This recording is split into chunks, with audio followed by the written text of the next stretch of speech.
I'm very glad to see all of you. Beautiful seekers, your souls are so bright, and you have come to a point in your life when you want to say, I want to go and find out the truth. That's why you're here. Otherwise, you wouldn't be here. You may still have a different idea of what you're looking for, what the truth is. Whatever you're looking for, that's what you will find. Some people are looking for going to heaven. I can tell you, if you're looking seriously, you will go to heaven. If you're very serious, you can go to heaven while still in the same body, or you might go later. If you have no idea what heaven looks like, you can make this world into heaven. Have a good time here, it'll be heaven. You say it's paradise right here. Or you go to Hawaii on the Waikiki beach, and the beach there, and say it's heaven, it's paradise. People call it paradise. It depends what you seek. But if you seek the ultimate truth, and that comes only from a seeking from the soul, not from the mind. The mind seeks things which give you pleasure. Mind gives you things which you seek, which make you happy here. Mind is confined to things that is accepting here. Mind cannot even think of something beyond itself. The seeking that I'm talking of, which takes you beyond the mind, does not come from thinking or the mind. It comes from beyond it. And it is revealed to you more and more if you be in the company of an enlightened person who is beyond the mind. It comes automatically. Therefore, if that's the kind of seeking, and you've been able to find out that you have a perfect living master in your life, has appeared at the right time, what should be the next step? Next step will be to spend as much time as you can with that person. What is the most important part of a spiritual journey to our true home beyond the mind? The most important part is how much time you can spend with that perfect living master, outside or inside. Since outside is only a human being with very little time to spend with more than so many people, more than one person. Inside is 24/7. Therefore, if you find that you cannot find enough time outside, it should be urgent for you to find time with that perfect living master inside. Sometimes we say that when you meditate, you see the radiant form of the master. Many people say, we are very keen to see radiant form quickly. Why do they want to see radiant form? What's the difference between the radiant form or any other form of the master? What's the difference between a form that you see outside and the radiant form?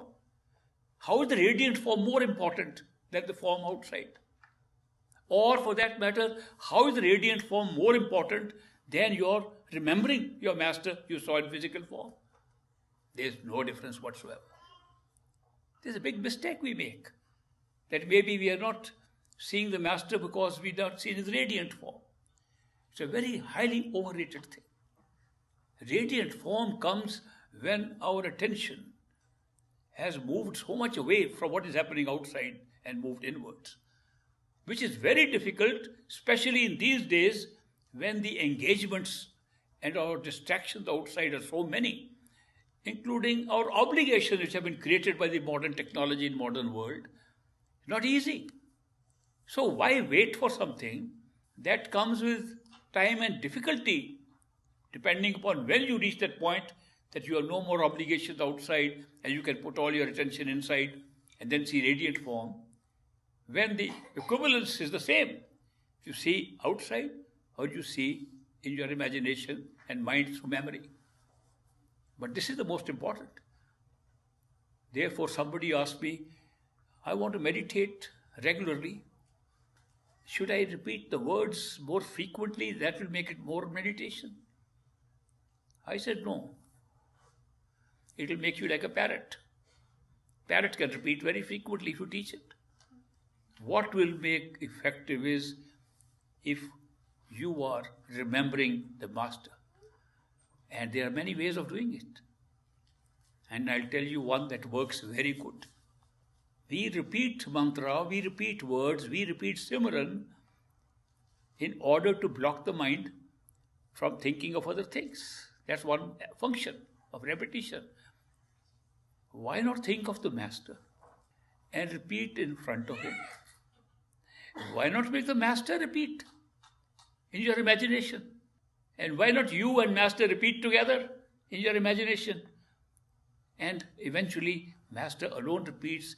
You sit in front of him and listen to his repetition or anything he says.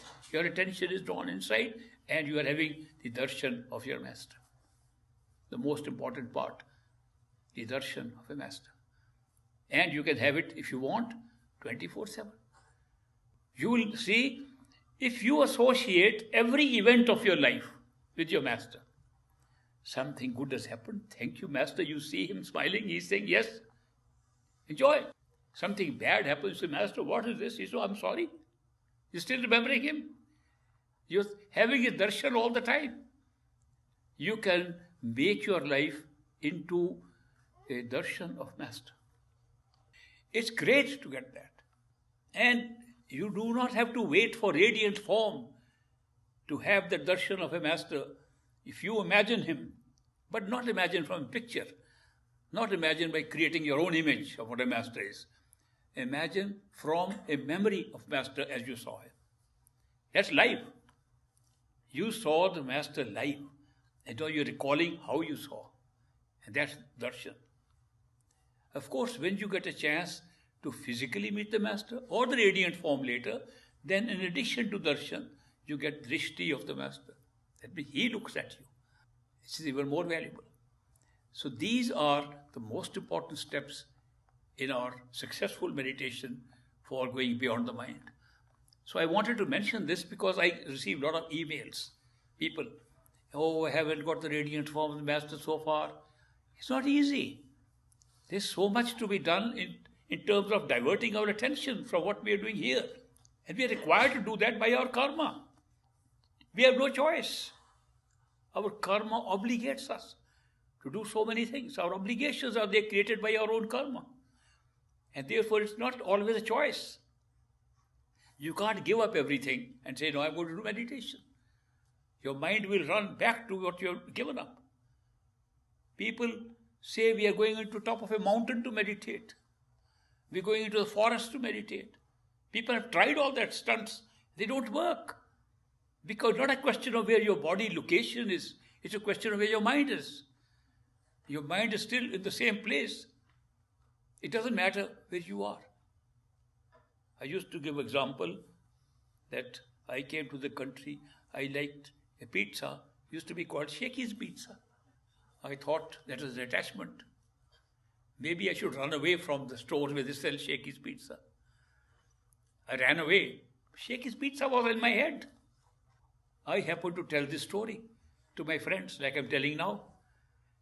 And I have received literally hundreds of emails with pizza, Shakey's Pizza picture on it. I can't run away at all now. The distractions that keep us here are so strong, running away is not possible.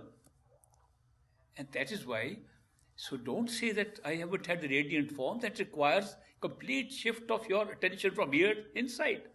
But if you remember your master, you get a chance to meet.